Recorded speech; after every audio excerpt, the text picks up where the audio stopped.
This week on the Red Sneaker Writers Podcast. Again, don't write, think, work out your characters, work out scenes, figure out how it's going to end.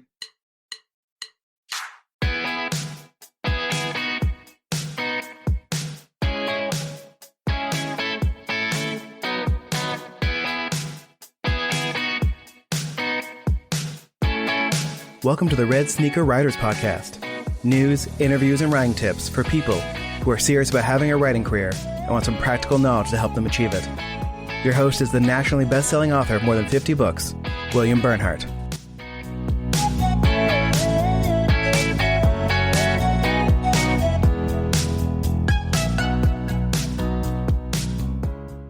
Hello, sneakers. Hope your writing is going well. This is a very special day for us here at the podcast for, I would say, at least three different reasons. For one, our interview guest today is one of my longest time standing writing buddies, a man with bestsellers going back 30 years, Phillip Margolin. Number two, today is the official release date for my new novel, Splitsville, first book in a new series. Kinsey Rivera's life is shattered when she takes what she thinks will be a simple divorce case, only to see it become something much more deadly. Don't you hate it when that happens? And number three, I think today somebody is having a birthday, like maybe my sound engineer, Jesse Ulrich. Jesse, happy birthday. Thank you. Thank you so much. And I do now totally realize I forgot to play the countdown video. That was my bad. I'm sorry. It's been a day. Just more editing for you. Well, That's it's your true. birthday. I would hope you've been doing something fun or will later. What's the plan?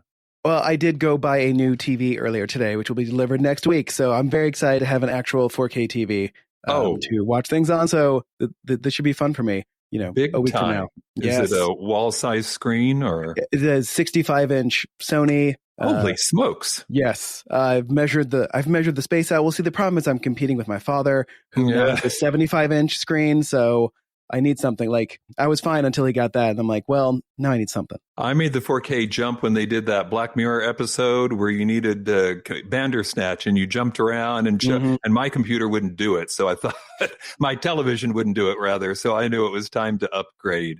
Well, anyway, I appreciate you being here on this special day and happy birthday once again. Thank you.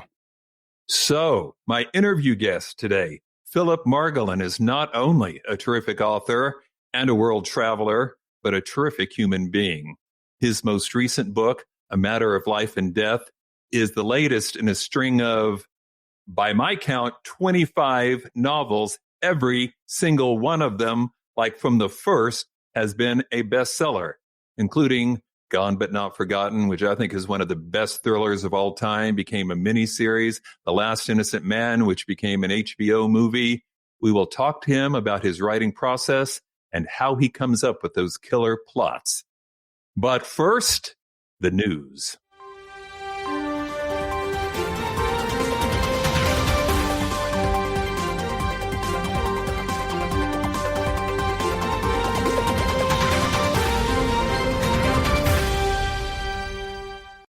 So for the first news story today, if you listen to the last podcast, you'll recall me talking about Talkia and how they generated an AI voice that was capable of persuasively reading your audiobook. Well, guess what?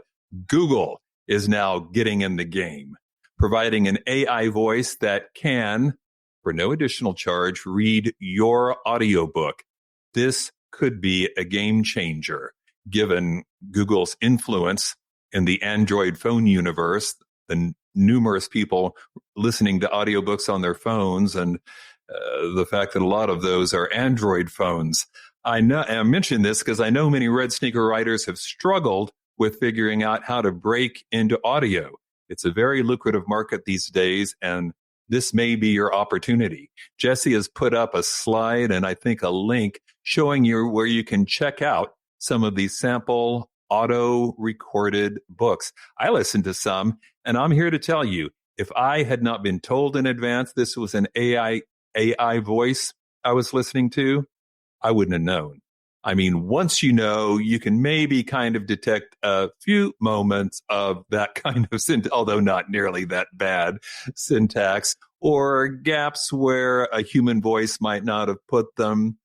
But then again, it was a good voice, and there was an accent when I listened to Dracula. The voice did pronounce S-A-K-E, sake, and I think what the author meant was sake, but still, it is easy to listen to. This could completely change the whole audiobook universe, so you may want to check that out. Okay, story number 2. The New York Times, perhaps unwittingly, stirred up controversy this week with a small passage in an article that was basically about all the changes in the traditional publishing world, but somewhere about halfway through was embedded this quote: "About 98% of the books that publishers released in 2020 sold fewer than 5,000 copies." Lots of chat in cyberspace. Apparently, this burst a lot of bubbles that some people may have had, that getting a deal with traditional publishing means automatic big sales and big money. Well, sometimes it does. And our interview guest today is a testament to that. He's been doing fabulously well for 30 years. But does that always happen? No, it doesn't necessarily happen. We've got a few major legacy names. The truth is, the statement made in this article is not new. Most books lose money, and that became even worse last year, apparently, when there were no new major fiction breakout books. Sales were up for traditional publishers during the lockdown, but it was almost entirely backlist, which is always their strongest area. What this means long-term for traditional publishers' survival in a rapidly changing world, well, you can try and figure that out for yourself. Story number 3, Simon & Schuster, which if you listen to this podcast regularly, you know is in the process of being purchased by Penguin Random House. They're launching a new imprint, Simon Element, which will focus on books in the lifestyle and practical nonfiction categories. They're going to publish their inaugural list next spring. Their CEO commented, quote, "Throughout its nearly century-long history, Simon & Schuster has published groundbreaking prescriptive nonfiction that transformed readers' lives." Well, what's noteworthy about this to me is that instead of just publishing a good book here or there, they've launched a new imprint, which suggests to me that they're seeing a growth opportunity. This sort of how-to, self-help, inspirational sector of the nonfiction market has not been doing all that well in the past few years, which is why there hasn't been that much activity there. I know a lot of the things that people used to buy books for, reference books. You know, I used to have this 12-volume motion picture guide. Who would have that now? You just go to Wikipedia when you want to know that kind of information. Or last year, my daughter decided she was going to learn to crochet. So did Alice ask me to buy a lot of books on how to crochet? No, she asked me to buy a lot of yarn and needles and stuff, but she watched YouTube videos to find out how to do it. Well, I know many of you out there are writing nonfiction, and particularly that kind of how-to or inspirational nonfiction. So here's a new marketplace for you in traditional publishing. And one last story, possibly the biggest news of them all, hardcovers are coming to Amazon KDP. Yes, KDP, that's Kindle Direct Publishing. That's where people go to self-publish their books. In the past, you've just been able to do ebooks and print paperbacks on a print-on-demand basis, but now they are adding a hardcover format. There's a beta test going on right now. I wasn't asked to participate, but I have talked to people who were, and they report being very pleased with the quality of the books that it generates. It is, it's got a real weight and stiffness to it. It feels like a hardcover book. Now, there's no dust jacket. The cover is printed directly the art is printed on the hard front cover. On the other hand, that does seem to be what a lot of libraries and other markets, what they prefer today, and it definitely reduces the cost. So pretty soon you'll be able to add hardcover to the things you're offering, those of you who are in the self-publishing world. The question, of course, is whether there's going to be a market for it. in a book marketplace that is dominated by online sellers, one in particular, and more than 50% of all books are sold online, and at least in popular fiction, a huge portion of that is ebooks. So what's the impact? I don't know. We know Amazon has put major dents in traditional publishing as people have learned to shop online, and many authors have chosen, when they had options, to publish either with Amazon Publishing or to do it themselves through KDP. Well, when you can get ebook, paperback, hardcover, and audio from Amazon, that is perhaps going to make the choice to go somewhere else harder to explain. Now, to be sure, I am definitely not saying you should forego or not even consider traditional publishing. What I am saying is that you should make your choices based upon the current information and the current state of the industry, not perhaps romantic notions of the publishing world as it was one time in the past. But if you needed more reasons to consider traditional publishing, I will give you an author who has scored more than 25 best-selling novels in that world. And that, of course, would be our guest for this podcast, Phillip Margolin. Phil, are you online with us? There you are. Thank you for being here. Well, I appreciate you asking me. It was nice. It was nice hooking up with you again. We seem to, every couple of years, we seem to get together. So this was really fun for me to have you ask. Isn't that the way it always seems with writers? I mean, if there's an event or something, fine. But yeah, I agree. Great to get back in touch. Okay, my traditional first question. If you could give a writer or aspiring writer one piece of advice, and I know you could give many, but if you had to narrow it down to one piece of advice, what would it be? To send me 20% of your royalties.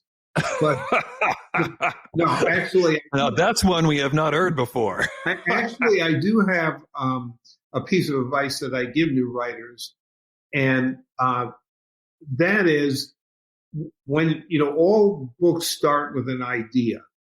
You got an idea. It could be from a real life story that you read in the paper, or just something pops in your head. And my advice is, when you get that idea, absolutely under no circumstances should you write. You should think. Because what happens is, a lot of times you'll get this idea, and I'll give an example.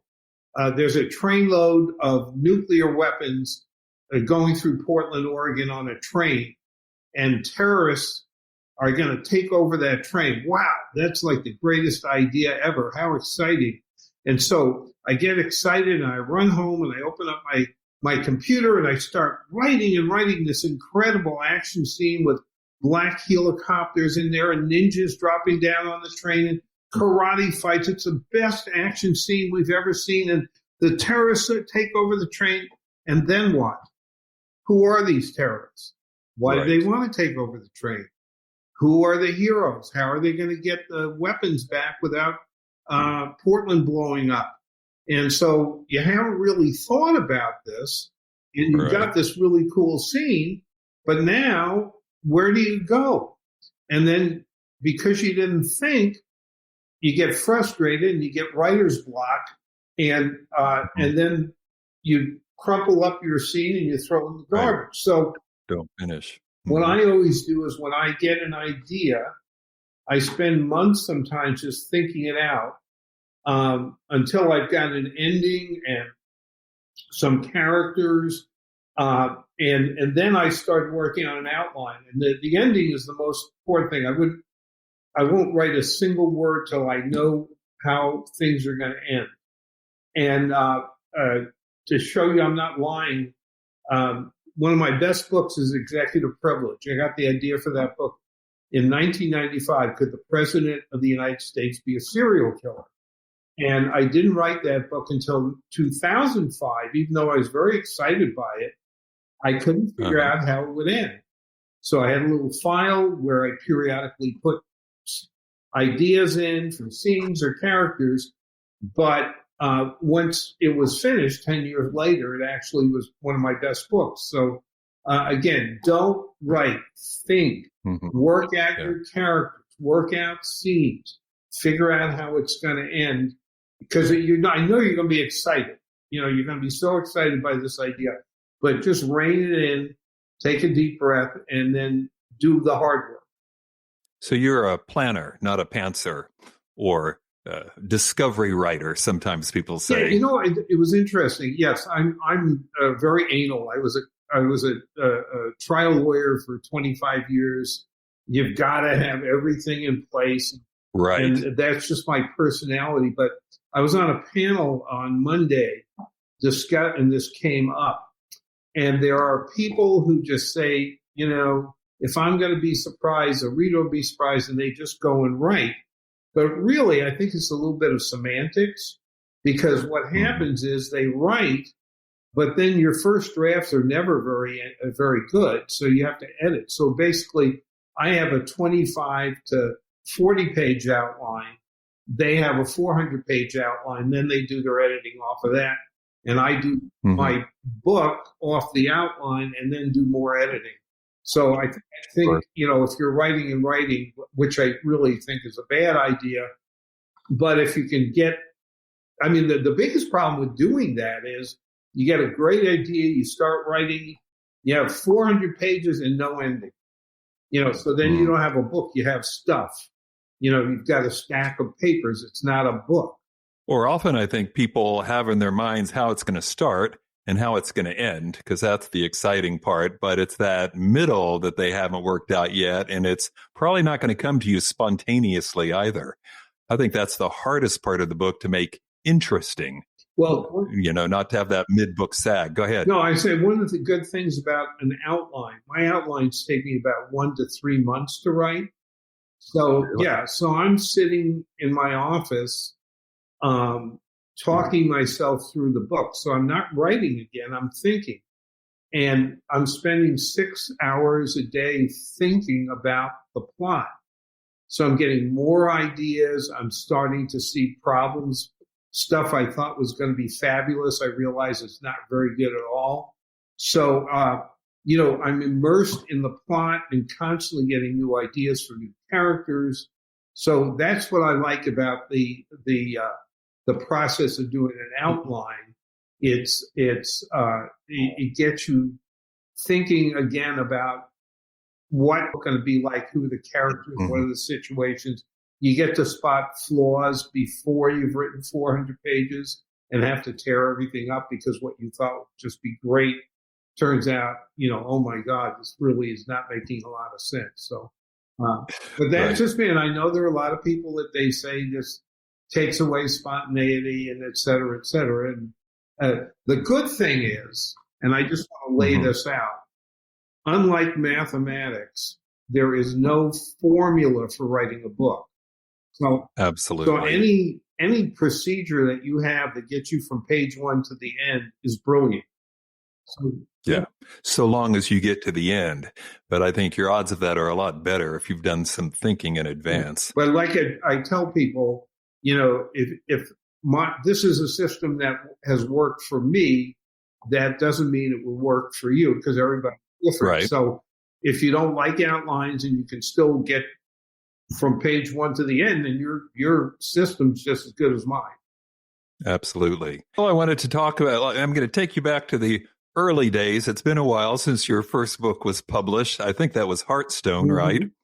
Which was nominated for an Edgar Award. So not too sorry a way to start out, right? How did that happen? You were a practicing lawyer at the time, right? How'd you get your book published? Yeah, my writing career is absolutely bizarre. When I was in the 7th grade, as a result of an overdose of Perry Mason novels, I decided that the only thing I ever wanted to do when I grew up was murder trials. I want to be a criminal defense, not a lawyer, criminal defense lawyer and do murder trials. And that was the only thing. And for 25 years, that's what I did. I did 30 homicides. I did 12 death penalty cases, got to argue in the U.S. Supreme Court, everything I ever wanted to do when I was a kid. As far as the writing goes, though, I never, ever thought about being a writer. And the reason is I still read about 2 to 3 books a week. I'm just addicted to reading.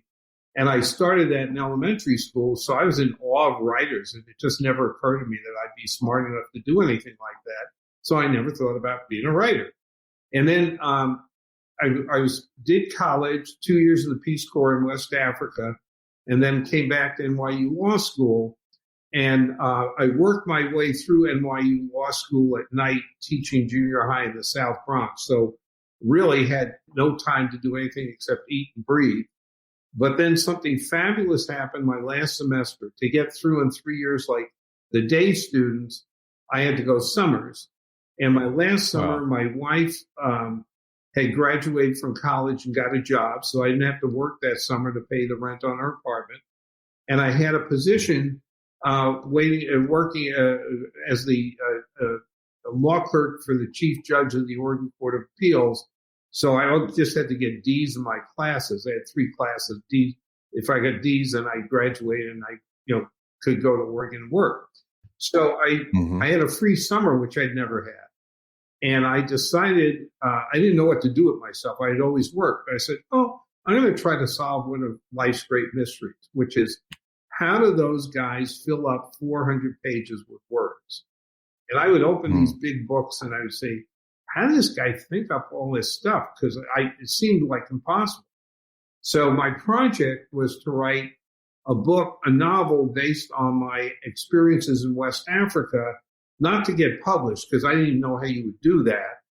And not because I felt I had something I had to tell the world. I just want to know, could I write more than 25 pages? So 2 years later, I had a 189-page book, which I was very proud of myself. But when you're a lawyer, one of the big things you learn is to be objective and unemotional about your work. And reading the book objectively and unemotionally, I realized it really wasn't very good. But so I never tried to get it published, but it did make me fall in love with writing. So I messed around with that for a couple of years, maybe doing a short story every 2 years or something. And then when I was 19, I think it was 1976, I actually got a short story published by a national Mike Shane mystery magazine, which was one of the big mystery magazines back in the 70s. And so I got some self-confidence. So I decided to write a novel, one that I'd be serious about. And when I was clerking at the Court of Appeals, I came across what I consider to be the single most amazing murder case in American history, not just Oregon. And I've done 30 myself. I've read true crime stuff like Helter Skelter. Nothing comes close to Peyton Allen. And since it was Oregon, there were very few writers. Now we have tons of writers in Oregon, but back in the 70s, there was hardly anyone. So I had this little gem all to myself. So I started writing, and I had 5 chapters and an outline done. Well, I'd only had one writing class. I had a C+ in creative writing my sophomore year in college. So I had no idea what I was doing. And out of the blue, I get a call from Marty Bauer. And Marty was a guy who roomed next to me at NYU Law School my first year. And we both started teaching school in our second year. And I think we had one class together. And then I lost track of them completely. And I hadn't seen him or talked to him about 4 years. So Marty calls me up out of the blue and says he wants to come to Oregon. He stayed in New York with his wife on vacation. I said, great, stay at the house and I'll take some time off and show you Mount Hood and the Columbia River Gorge. So when I picked him up at the airport, I said, hey, Marty, what have you been doing? And it turns out that Marty was one of the 3 lawyers for the largest literary agency in the world, International Creative Management. I said, Marty, I'm writing a book. Marty said, oh, shit, tried to jump out of the car. He actually was really nice. And I explained that I had no idea what I was doing, that I didn't have any, writing classes to tell me what you're supposed to do as a writer. And I said, could you take my 5 chapters back to New York and just show them to somebody at the agency and have them either call or write, say, hey, this is brilliant, keep going, or, it really stinks, go play golf or develop some other hobby. So weeks went by. I forgot that I'd given the chapters to Marty. And then one day I was in trial, and about 5:30, I come back from court, assuming everyone was going to be gone, and everyone in the office is sitting around with champagne.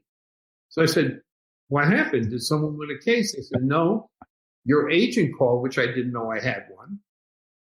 They sold your book. And what happened was, Wow. So what happened was Marty liked the chapters. He gave it to a guy named Jed Mattis at the agency who had never sold a book. He was a secretary for an editor of pocketbooks and decided he'd rather be an agent. So this was his very first time ever trying to sell a book. Marty said, "My friend in Oregon, wrote this, see what you can do with it." He liked the chapters and got the brainstorm of going to his old editor at Pocketbooks, and that's how I got my book contract. So it's literally, I mean, if he had asked me, should I go out and shop it, I would have said, "No, you're nuts. It's a rough trip." This is just like I haven't even, done second draft on it, but it just sort of fell on my head like one of those pianos in those comedy movies where it drops on your head out of the sky. Yeah. So that was how. So my advice to young writers is go to law school, get really friendly with somebody. That's a fantastic story. Clearly, it was meant to be. Hey, I want to remind everyone who's listening or watching, while I think of it, please ask Phil questions, type them into the chat box, and we'll see what he has to say about them. In the meantime, I want to talk to you a little bit, Phil, about how you find and develop ideas. I don't know why this sticks in my mind, but for some reason, I remember you telling me about one of your books, the idea behind it. I want to say it's Burning Man. I'm not totally sure, but you were telling me that you started talking about this short story by Chekhov, and it's basically a redemption story. Somebody messes up, and then they come back later, and then you were doing the lawyer version of that, Undertaker's Wife, maybe one of those. I don't know. And I thought, wow, I just make stuff up, and he's getting his ideas from Chekhov. This is a classy guy. I don't remember telling you that. Yeah, but now you did. Read Chekhov again and see if I get some more ideas. No, the one I love to tell. I'll tell you about the one I love to tell about is the Woman with a Gun. But basically, I was on this panel and they asked me, what is the scariest thing for you? And writing for me is a snap. I mean, once I get my outline done, I start writing. But getting the idea is terrifying. I am always scared that I will never be able to get an idea for another book. And when you think about it, ideas are teeny weeny. They're this big. And a book is this big. So, I have to get an idea that's complicated enough and original enough to fill up 400 pages. And I'm always terrified that that's not going to happen. What I do to help me out is I keep an idea file. So I'm one of those guys that can't walk and chew gum at the same time. When I'm writing a book, that's what I'm doing. I'm not thinking about other books. So I have these cubby holes. I kept my law office to write it. So I have these cubby holes next to my desk where my computer is. And when I get an idea, like from a newspaper article or something pops into my head, I throw it into this cubby hole. And then when I finish a book, I take all of those pages, there are probably close to 1,000 pages of newspaper articles from law journals, some, just notes that I've written myself. And I go through all of them and see if something sparks an idea. But the one I love to tell about, I was asked to keynote a writers' conference in St. Simon Island, Georgia, which is this really snazzy resort island. And there's an area called the Village on the island, and that's where they have boutiques and art galleries and, restaurants. And so I'd gone to Palmer's, I think it was Palmer's Village Cafe before going down to the writers' conference to get some breakfast. And this was owned by an art gallery owner. And so the walls were all decorated with photographs and watercolors, oils that were all for sale, at the art gallery.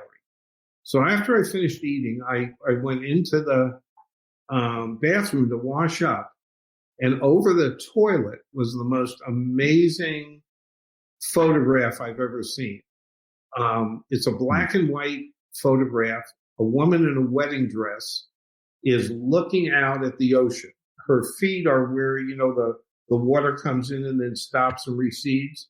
So she's standing there looking out at the ocean. And what makes it amazing is behind her back, she is holding a huge gun, which looks a little bit like I thought it was like Wyatt Earp. Oh, good. My daughter has my assistant who set up all this stuff. Okay. So, and co-author, right? We did a book together. So, Vanishing Acts. So this is a photograph, and this was hanging over the toilet. And I said, what the hell is going on here? Did she just kill her husband on her wedding night? Is she going to shoot herself? Is she waiting for someone to come in from the ocean that she's going to shoot?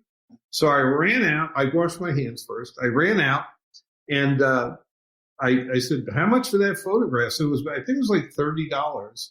And then that gave me the idea for a book about a young woman who's just got her MFA, who comes to New York to write the great American novel. She's got writer's block.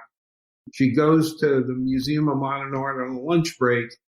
She's got this job as a receptionist at a law firm, which she hates.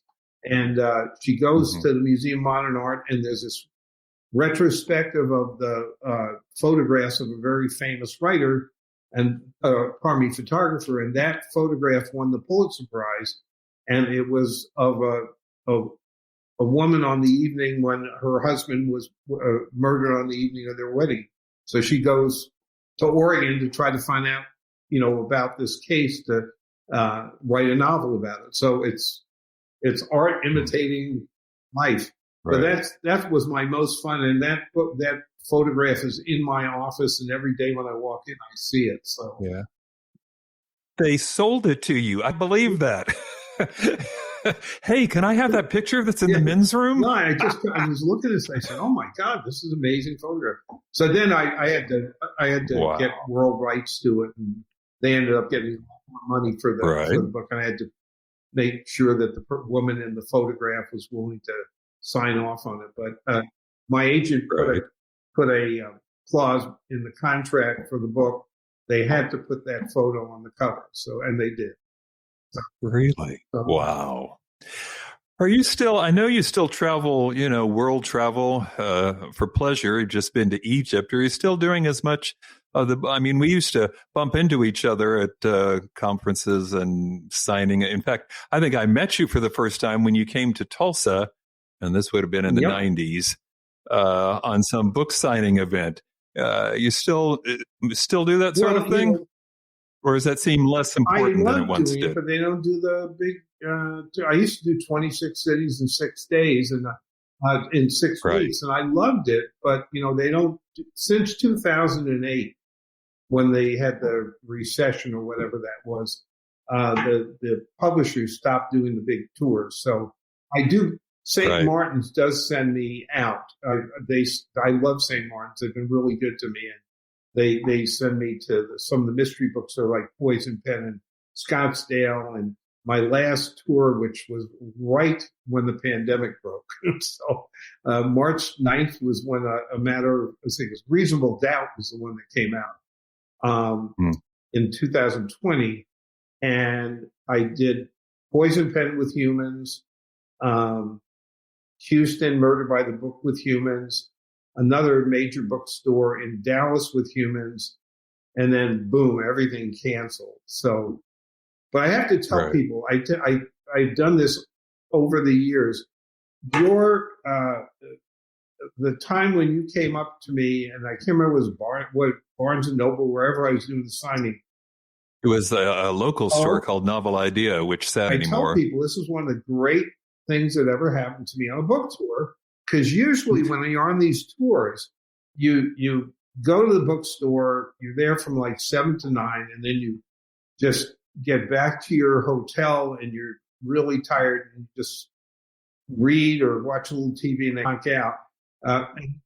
But Bill, you came over with your kid and I think your wife, and you had introduced yourself. And I had read some of your books, I think, and we were talking, and then you said, "Do you want to come back to my house for cake and coffee?"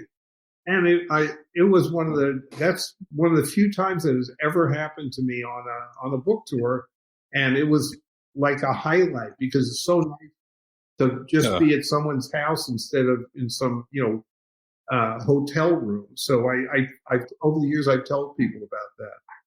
Agree. What I remember best is that you had an escort, assigned by the publisher, drive you around. And I said, I'll take him back to the hotel. I'm going to take him over to my place. The guy was like, and you are? Can I see some ID?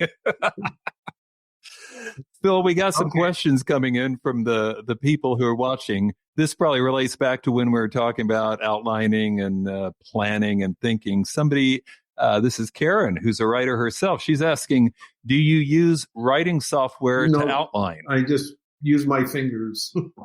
I just type it on the computer, and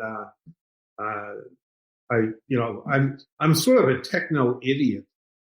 Fortunately, I'm in the law office with people that know how technology, because I'm always hitting something on the computer that wipes out, the page that I've written. So I run out in a panic, and there's one guy in the office.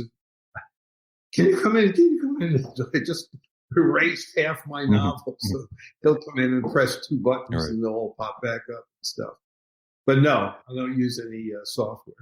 Okay, here's another question. This is from Rick, who is also a published author. You're drawing out the big guns today. He's asking, what are some of the things he does now while writing? He meaning you. What are the things you do while writing that you never did when you first started? Or conversely, things that you did when you started that you don't do anymore? I'm in a rut. I'm still writing the books exactly the way I did back in 1974 or 76, I guess is when I started on Hearthstone. I have this system that I developed. My first 5 novels were published while I had a full-time law practice and raising 2 little kids with my wife. So I had to develop a system that I could fit in. And most of the writing was on the weekends and the mornings. And I still do the same old thing. I'm not very creative with my work habits. I get in it.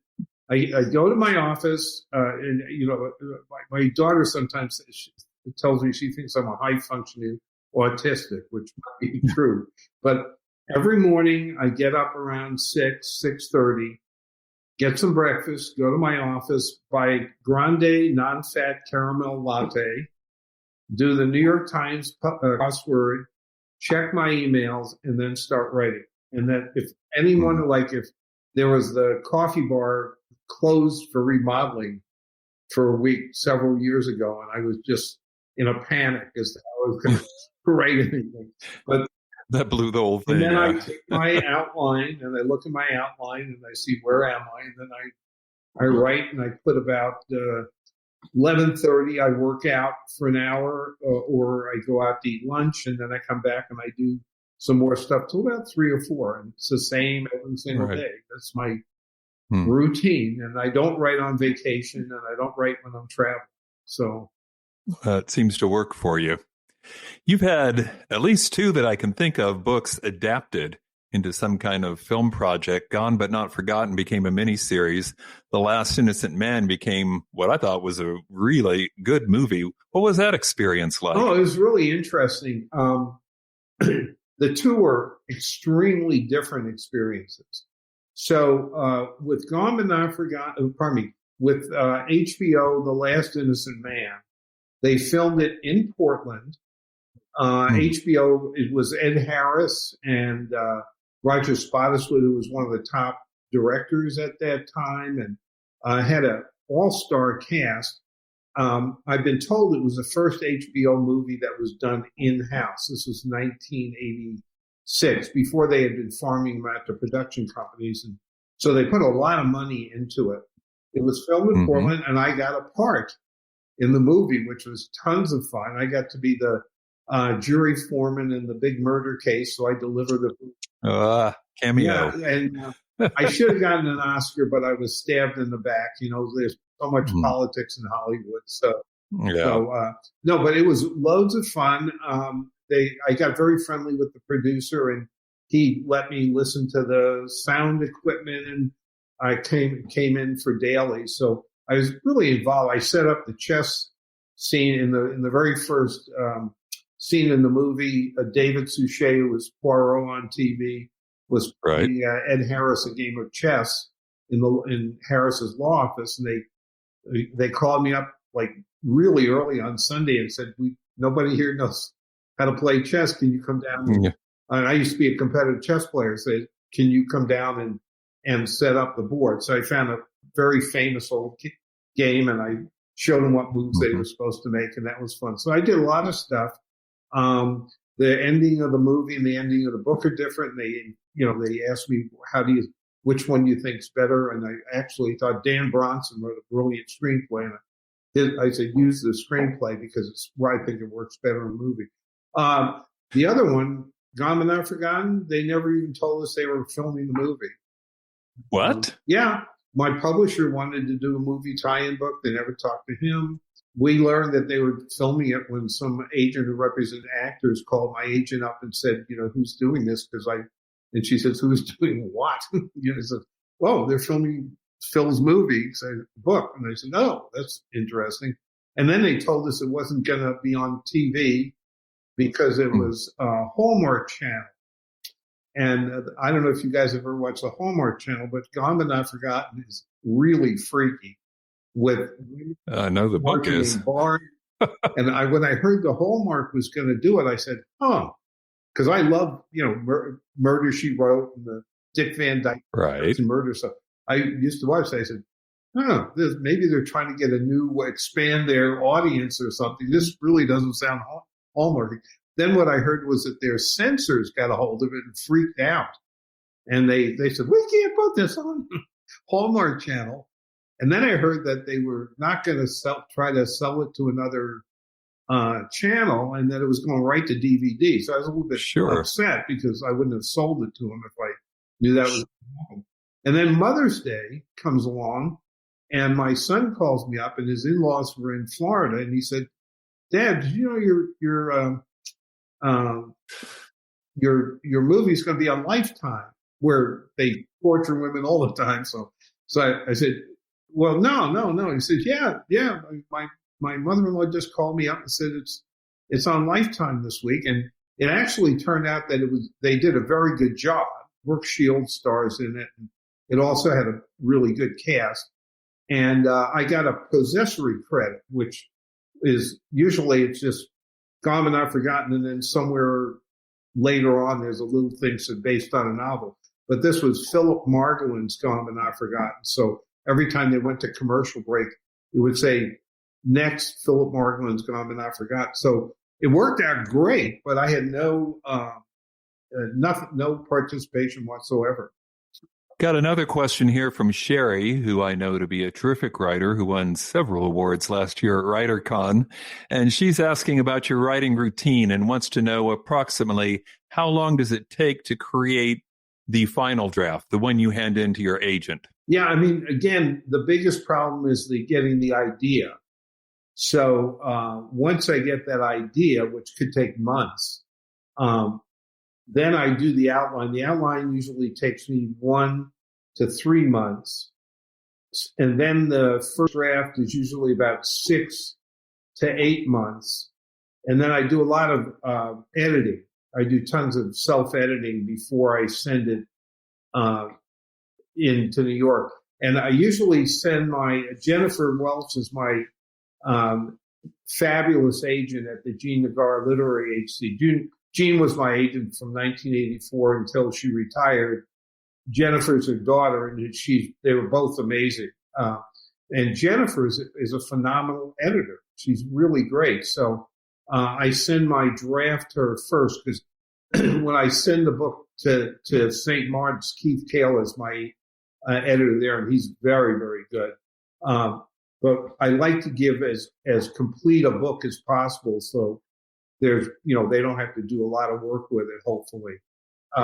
So 1 to 3 months for the idea, for the outline, 6 to 8 months for the draft, and then another month or so rewriting for quality. So maybe a year and a half before it goes into New York. And I'm always working on, like, a lot of people don't know. So let's say Keith Kala just sent me the notes for what I think will probably be the final draft of The Darkest Place, which is my next Robin Lockwood book. So, okay. So let's say I get it back to him in a couple of weeks, and he said, this is what we're going to publish. The book's not going to come out till March of next year. So rather than sit around and twiddle my thumbs while he's got the book in New York editing, because it'll go to New York and then he'll take, a while to edit it, I start on the next book. So I sort of try to make sure that I have at least 100 pages of the next book done by the time the one comes out in March. I want to ask you a little bit about your most recent book, A Matter of Life and Death, which I think just came out a few months ago, March, right? Where did that come from? What's that about? Okay, so the impetus for that, I did 12 death penalty cases. And death penalty cases are different from all other cases, criminal or civil. And that includes regular murder cases where death is not a possible sentence. And I learned that sort of the hard way. I had done about 15 murder cases when Oregon got the death penalty back. And I was saying, this is just like another murder case with a little more serious, sentence. And then, much to my horror, I realized that it was an incredibly different thing, because when normally, if a client is convicted of a crime, any crime, there is a couple of months between the jury finding him guilty and the sentencing hearing. But in a death case, the sentencing hearing happens immediately, because the jury that finds the guy guilty of aggravated murder has to also decide whether the client should be A, executed, B, given life without possibility of parole, or life with the possibility of parole. And they have to hear the case immediately, so that they're not, if there was 2 months, all sorts of horrible things could come in and taint their decision. So when you get a death case, you have to do what you normally do in a trial, try to convince the jury that he didn't do the actual crime. But then you also have to prepare for this sentencing hearing. And if the guy is convicted of aggravated murder, then the jury knows that he did something awful. And a lot of times it's really awful if it's an aggravated murder case. So you have to humanize your clients so that they don't kill them. And so you do a biography from the day the guy was born till the day of the trial. You get all sorts of expert witnesses. And so you're really preparing for two cases at once. And sometimes the sentencing hearing is longer than the actual trial. And so I thought it'd be interesting for readers to see what it's like to try a death penalty murder case, from someone who's actually done it. And so it involves a homeless man who he's a former professional boxer and a short order cook, and he is in love with his wife and has a wonderful daughter, but he doesn't have a job and he can't get one. They have no money. They're living in a tent in an area that homeless people are living in, and he gets baited into fighting in a no-holds-barred illegal fight and kills the guy that he's fighting. And so he's on trial. So he's then set up to the people that run the fight say, we've got a film of this and we'll go to the cops unless you do what we tell you to. And then he goes in and is told to burglarize his house. But when he goes in, there's a dead body, and it's the wife of a very prominent judge. So the reader knows he's been set up. But, Robin Lockwood, who's my heroine in my latest series, she worked her way through Yale Law School by fighting on pay-per-view events, mixed martial arts, UFC events in Las Vegas on TV. And so she's not only a brilliant lawyer, but she also was a professional fighter herself. So she knows this guy from the gym where they both used to work out. And she's convinced the guy didn't do it, but all of the evidence and tons of evidence points to him being guilty. So that's the problem she's facing. How do you get this innocent guy, acquitted or at least not sentenced to death? So that's a long-winded answer to your question. No, it sounds terrific. Books have been, and I'm sure they always will be. Phil, thanks so much for being on the podcast. Thanks for having me on. This was loads of fun. All right, just a few parting words before we sign off. Tell all your friends. Splitsville is now available everywhere you buy books. Some of you will remember when John Lasqua was the podcast guest, he mentioned they had a new music CD coming out. Well, guess what? It's out. It's called Demos and Covers, and it's available now. You can listen to it. You can buy it. You can stream it on Spotify. Jesse's putting up a link, and I'll put the link in the show notes for those of you who are listening to this. Check out John's new album.